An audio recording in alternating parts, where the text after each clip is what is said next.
It's a historic day in Metro Atlanta. Former President Donald Trump expected to surrender in just hours at the Fulton County Jail for charges related to the Georgia 2020 election RICO case. The people see it's a fraud. The people see it, like this horrible district attorney. She said basically, I don't have any right to challenge an election. Mr. Trump is one of 19 defendants named in the Fulton County election interference indictment. Protesters have already lined the streets near the jail in anticipation for the former president's arrival. And less than 24 hours ago, former Trump lawyers Sidney Powell, Jenna Ellis, and Rudy Giuliani were among those who have already surrendered. This is an attack on the American people. If this can happen to me, it can happen to you. Some of Trump's rivals taking shots at the former president's 4 state and federal criminal indictments overnight. Whether or not you believe that the criminal charges are right or wrong, the conduct is beneath the office of President of the United States. 11 Live News at noon starts now. We start with breaking news first at 12:30. Former President Donald Trump is expected to surrender in Atlanta today in the Fulton County Jail, all connected to the 2020 election interference RICO case. Good afternoon. I'm Aisha Howard. Thanks for being with us.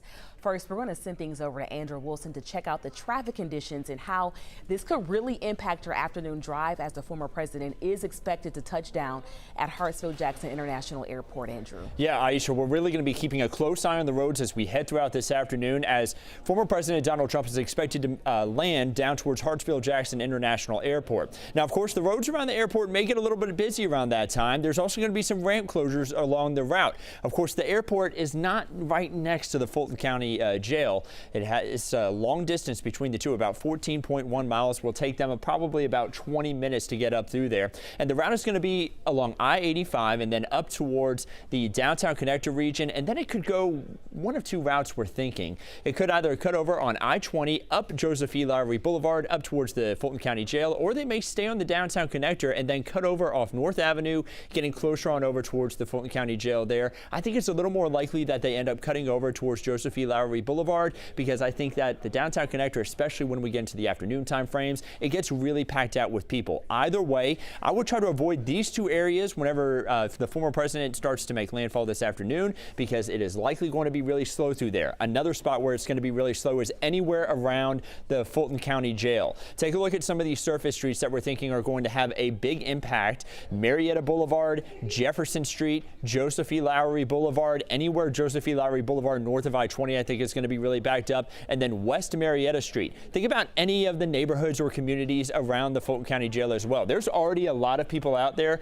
I would expect it to stay pretty slow out there all throughout this afternoon until the former president ends up leaving. So we'll keep an eye on all these roads all throughout this afternoon and keep everyone updated at home. Aisha. We are outside the Fulton County Jail here on Rice Street. You have hundreds of people packed into about a quarter block. You have media from all over the world and people on both sides of this issue, people here supporting President Trump and those protesting him. And there has been a little bit of tension between the sheriff county deputies that are lining the street and some of those protesters. Right now, Atlanta Fire is on scene, filling some enormous barricades with water. I want to bring in Jerry Carnes now, who's been with me all morning, as we've seen it get busier and a little tense as it's gotten hotter out here as well. And the Secret Service at some point today is going to create a security bubble in the area around the Fulton County Jail. And at that point, they will lock it down and they will limit who is able to get inside of that bubble. With these demonstrators here, we're not sure exactly how that's going to impact that. But we do know that Fulton County Sheriff's deputies are telling us that this plan, their security plan, could change at any time without warning.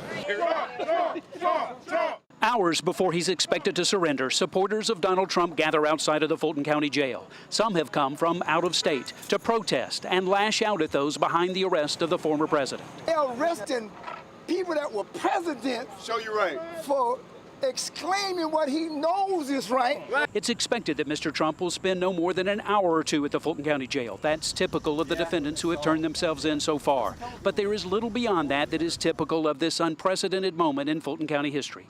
Once inside the jail, the former president will fill out forms, including a medical questionnaire. Other defendants have been fingerprinted and booked in with a mugshot. Former criminal prosecutor Darrell Cohen says it's unlikely Mr. Trump will avoid any of that.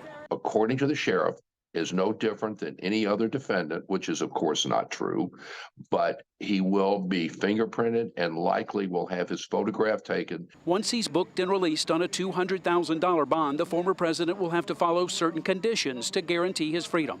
That includes avoiding anything that might be considered intimidating his co-defendants or witnesses in his case. He's not allowed to communicate with any co-defendants except through their lawyers. Any violation would come with steep consequences. The judge will have a hearing because your lawyers are going to ask for one, and the DA's office will be there, and the judge will say, hey, you violated it, you stay in jail. The presence of demonstrators, a crowd that's expected to grow throughout the day, will no doubt add a wrinkle to the security plan here. Authorities have closed off Rice Street here in front of the Fulton County Jail to all vehicle traffic. Jefferson Street is all closed to all traffic except local traffic. All the security measure, the beginning of creating this security bubble, and that's the way it's going to be until Donald Trump comes and bonds out and leaves this area. A security bubble and a spectacle. We saw a group of people, even in 90-degree heat, dressed as rats. They say they are Republicans against Trump. And then we see other people wearing MAGA shirts, holding signs that read "Witch Hunt," and they say they will not leave until former President Trump arrives here to surrender. Back to you.